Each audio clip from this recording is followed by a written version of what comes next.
All right, welcome back. So that's the Peterson and Peterson task, and they did a pretty good job of making a first attempt at figuring out how long short-term memory is, how long items would stay in short-term memory without rehearsal. Their initial data said that the duration is somewhere around 18 seconds. With newer techniques and newer methods, that number's gotten a lot smaller.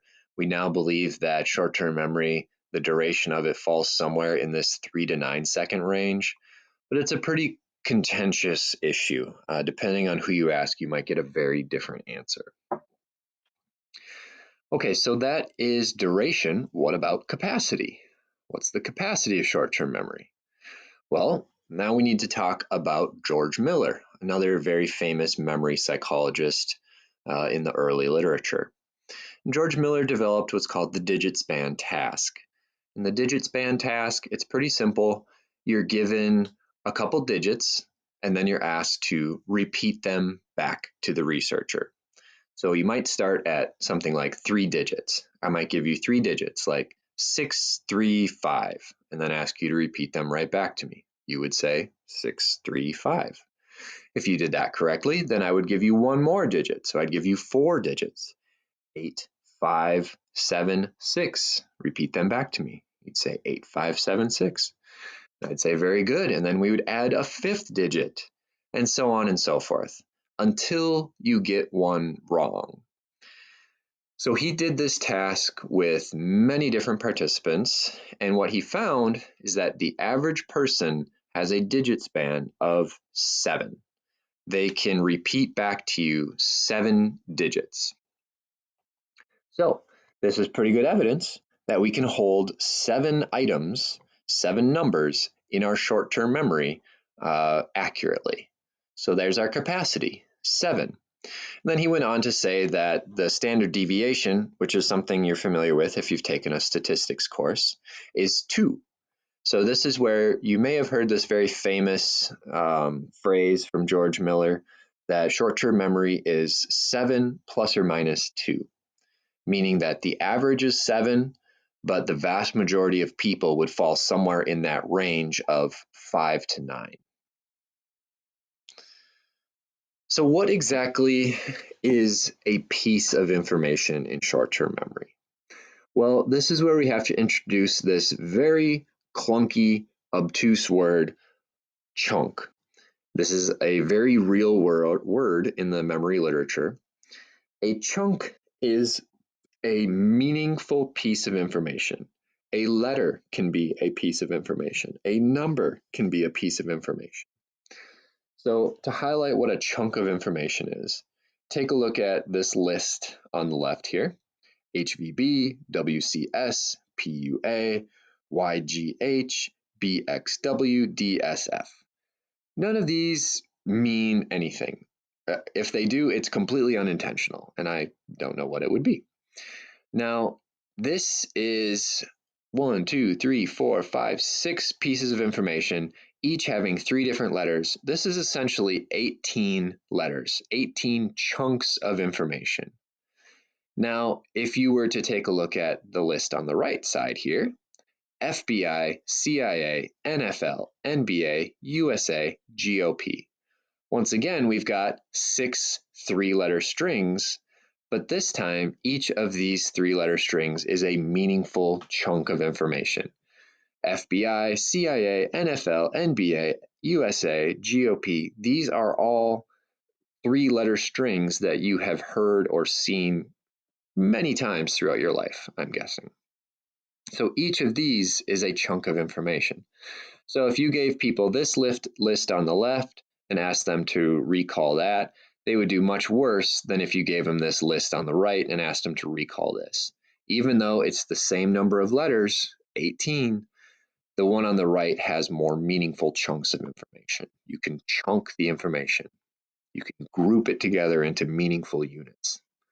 So that's what we mean 7 plus or minus 2. 7 plus or minus 2 chunks of meaningful information. So short-term memory is sometimes referred to as working memory. It's sometimes referred to as your executive control. It's kind of it's had a lot of different names in the recent literature. And we're still trying to pin down exactly what is going on in short-term memory, or if it's maybe a conglomeration of several different processes, cognitive processes. But one little video that I would like you to watch is comparing our short-term memory abilities to that of a chimpanzee. And if you watch this short video, it'll run you through this task that some researchers gave chimpanzees. And lo and behold, it turns out that the chimps scored better than the humans. The chimpanzees did better on a memory task than the humans did. So if you watch the video, they'll briefly talk about some of the reasons why this might be the case. We like to think of ourselves as having the most prominent cognitive abilities on the planet, but turns out there's at least one example here. There's several more out there of us failing when compared to different animals. Okay, so to recap duration and capacity, we've got the duration figured out by the Peterson and Peterson task. They initially said 18 seconds, but nowadays that number is much, much smaller.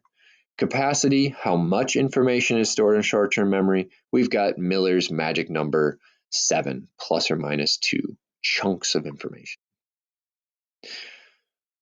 If information is activated in short-term memory long enough, if it stays active in short-term memory, if we repeat it to ourselves, we rehearse it to ourselves, it is eventually passed on to long-term memory. And that's where we're going to turn our attention to now. So that's the last box in our model here. Information is activated in short-term memory long enough, and it follows this arrow here. It is encoded in long-term memory, and long-term memory is essentially this huge, vast reservoir of memory information. And sometimes we like to pull information out of long-term memory, and that's represented by this arrow here. It's retrieved, it's brought back into our conscious attention in our short-term memory processing. Or there are some instances where we forget things. And if that's the case, then they are lost from long-term memory and they are no longer available for us to pull out of and brought back into short-term memory.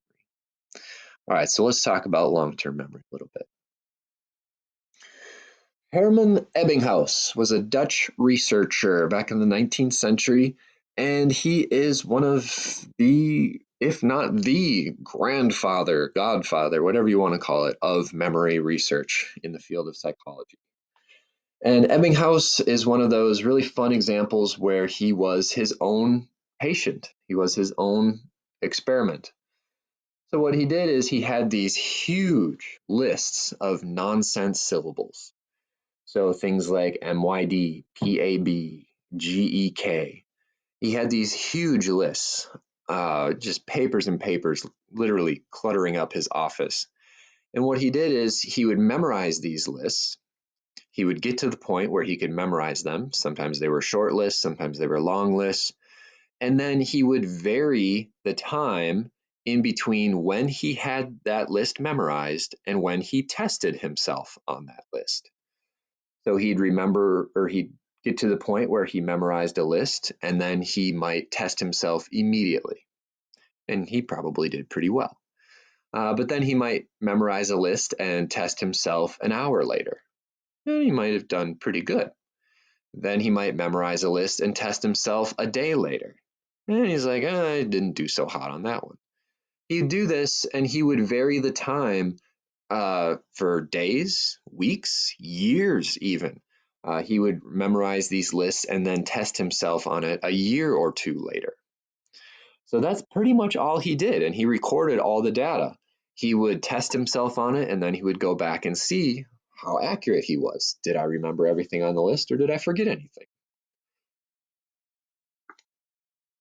So that's Ebbinghaus.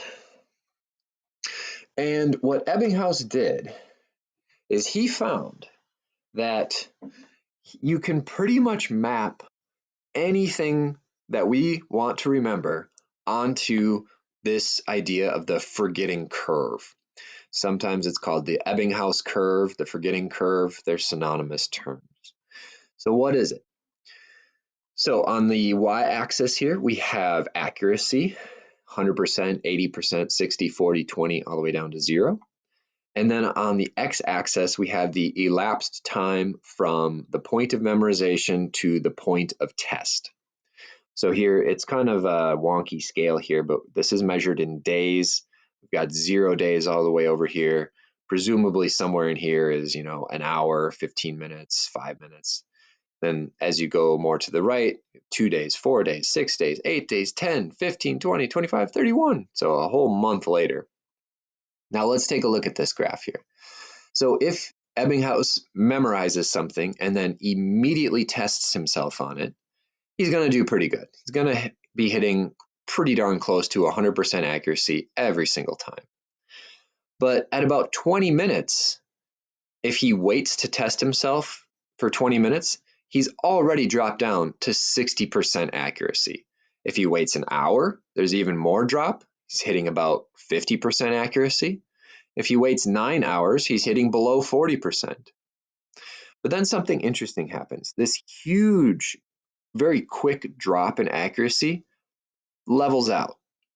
And then if you test yourself 2 days, 4 days, 6 days, 8 days, 10 days afterwards, you're kind of hitting the same level of accuracy, somewhere in that 20 to 30% range. Then tack on another 2 weeks, go all the way down to the 31-day mark, and you really haven't dropped that much over 21 days, from 10 days all the way to 31 days.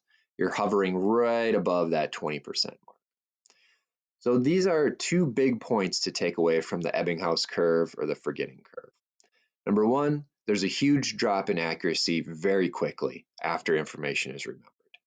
Secondly, it never really reaches 0. We're always going to remember something about that thing that we were supposed to remember. And that's exactly what Ebbinghaus found. He always remembered at least one nonsense syllable from a list, even if he waited a whole month to test himself on it. All right, so let's get into some of the nitty-gritty of long-term memory.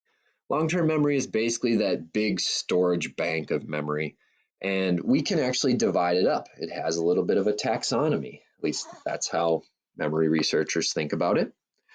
And we can make one big distinction between implicit long-term memory and explicit long-term memory. Implicit means these are automatic memories. These are usually procedural memories. These are things that we don't consciously pull out of long-term memory, but they are stored in long-term memory.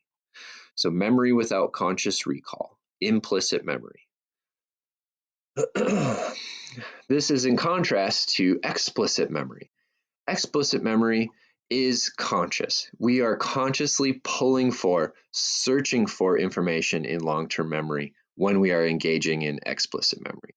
This is usually very effortful. We have to think about it, and it's declarative, meaning that we have a specific memory of when we gained that memory, if that makes sense.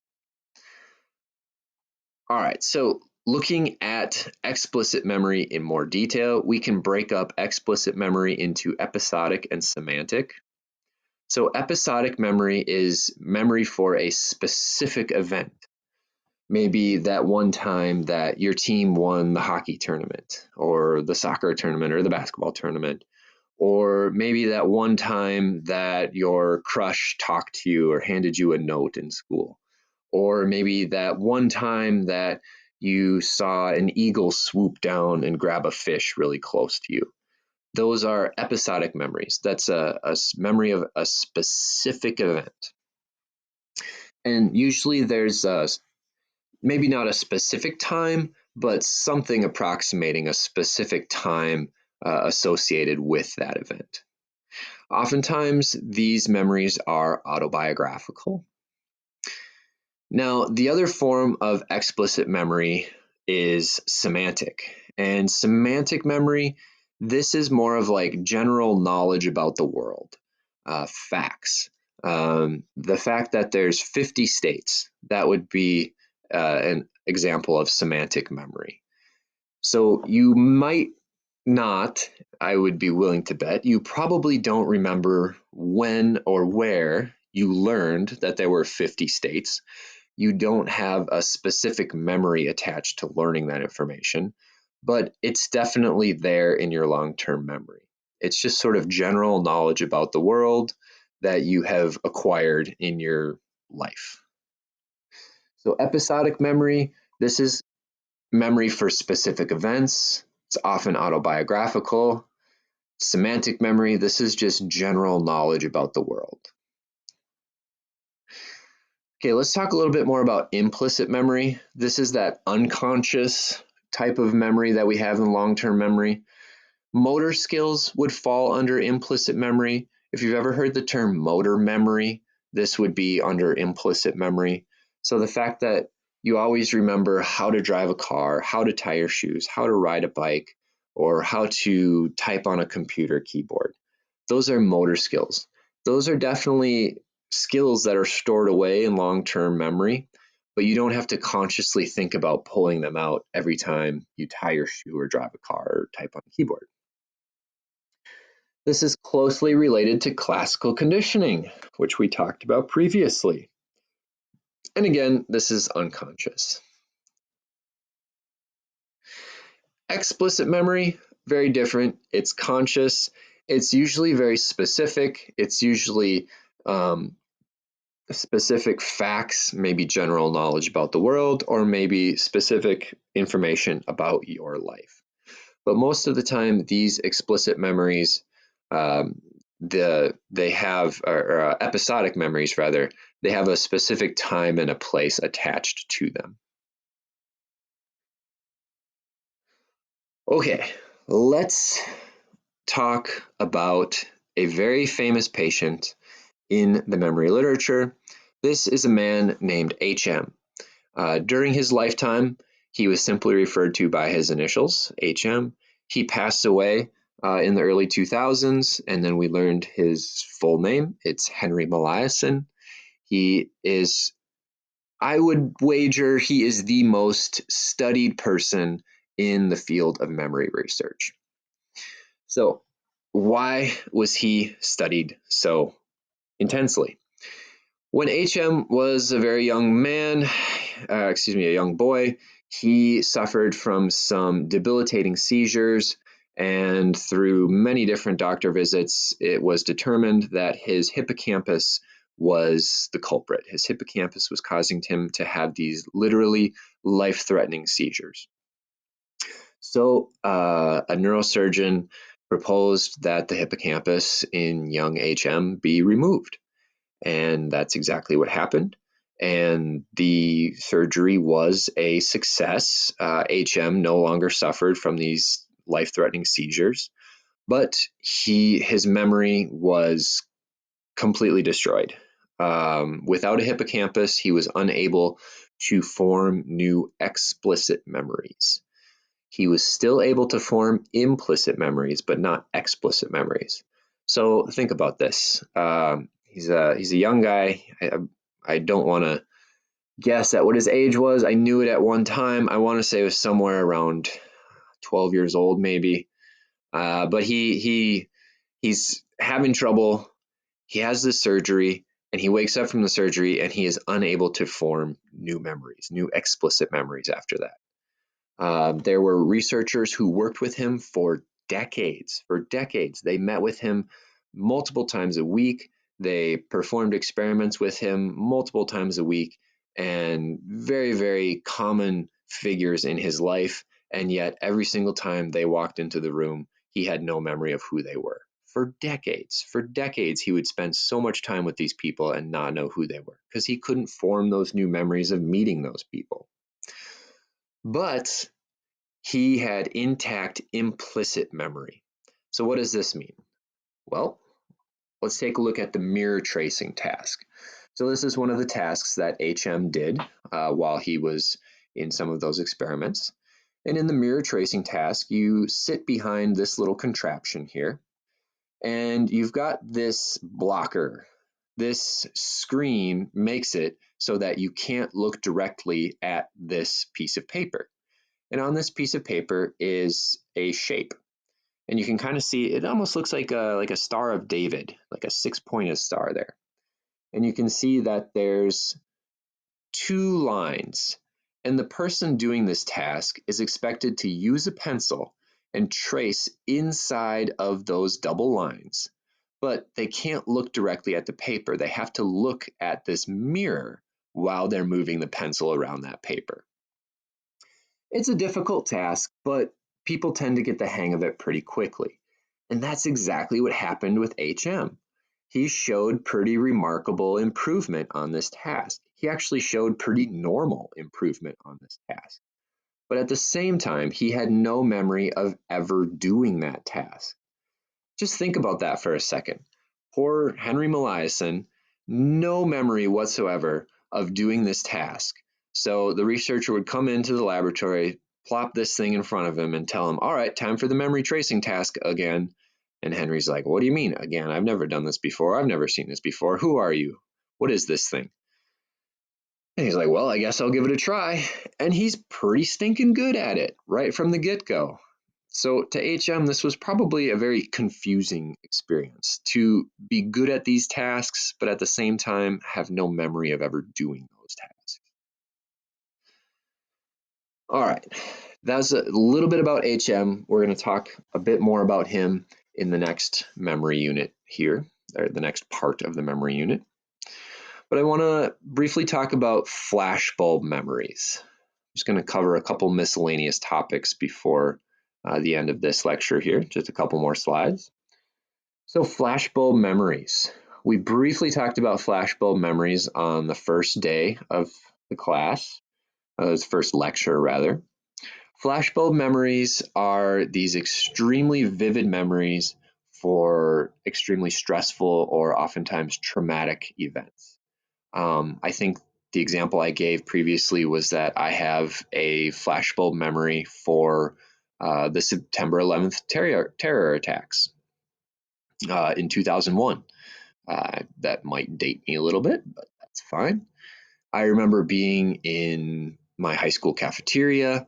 I remember sitting across from my friend Justin Scott. I could describe what he was wearing. I remember there was even a TV in our cafeteria, and it was turned to a news channel. And yeah, those events are very vivid in my memory. These flashbulb memories are pretty common. Most people have at least one or two very traumatic, very stressful events in their personal lives. Now, we tend to think that these flashbulb memories are incredibly accurate, that we'll never forget where we were, what we were doing, what we were wearing, what the temperature was, what time of day it was when these events occurred. But the research does not support that. These memories are susceptible to forgetting just like any other memory. And we know this because some researchers actually went out into the field right after the September 11th terror attacks, and they interviewed people. They asked them those questions. Where were you? What were you doing? Who were you with? What were you wearing? What were the people you were with wearing? They asked them all those details that they said they would just never forget. It's seared in their mind forever. So they recorded them, and then they took down their contact information, and then they got a hold of them. Maybe a week later, maybe a month later, maybe a couple days later, and they showed the same trend that any other memory does. This Ebbinghaus curve or this forgetting curve, people's accuracy for those different details that they swore they would never forget plummeted pretty quickly, but then reached sort of a plateau, an inverted plateau. They leveled out.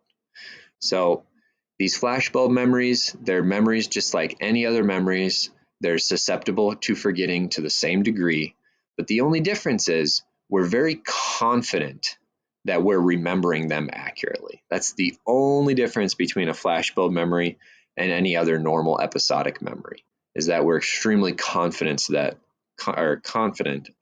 we're remembering it accurately. All right, so I'm going to skip this slide, and Then I just want to briefly talk about some mnemonic devices. This will be the last thing we'll figure out or we'll talk about today. So a mnemonic device is any heuristic or any mental algorithm, or another way to say it is just any way or any technique that can be used to improve memory. So there's some pretty famous mnemonic devices out there. One that I want to talk about briefly from ancient history is the method of loci. So loci was this Greek poet, as the story goes. And if you wanted to throw a rockin' party back in ancient Greece, you hired some poets to come to your party and spout some sick poetry. I don't know, whatever. So this guy named Losi is at this party. A bunch of famous, influential, rich people are at this party, and lo and behold, there's an earthquake, and the house that they're having a party in uh, crumbles, and a lot of people die. This earthquake happened while everyone was sitting at the dinner table, and this loci was hanging out on a little pedestal or a little podium nearby. So loci is okay, and people are running up to him after this terrible earthquake, and they're like, "Oh my God, this is terrible! All those people died in there. Who was even in there? There's some really important people in there. We need to know who is in there so that we can inform their family." And Loci is like, "Well, let me think about it for a second." And he proceeds to go around the table that he was looking at, and he could remember who was sitting where in relationship to him. So he was attaching a specific location to a specific person based on where they were sitting at the dinner table. And this has become one of the more common ways to improve memory. Attach a piece of location information to some information that you want to remember. Some other mnemonic devices listed here, acronyms. These are very powerful mnemonic devices. I'm sure you can remember a few acronyms from your own memory. The colors of the rainbow. I'm sure most of you have heard of Roy G. Biv.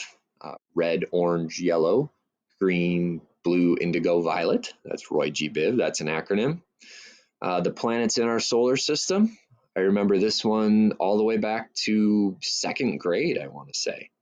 The first letter of every phrase or every word in this phrase. My very educated mother just served us 9 pickles. Mars, Venus, Earth, Mars, Jupiter, Saturn, Uranus, Pluto, or Neptune, Pluto.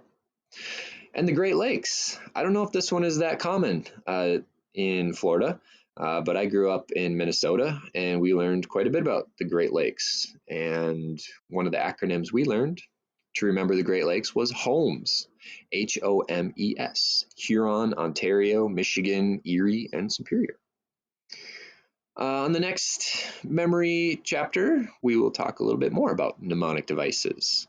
All right, that's all I have for part 1. Thanks for listening.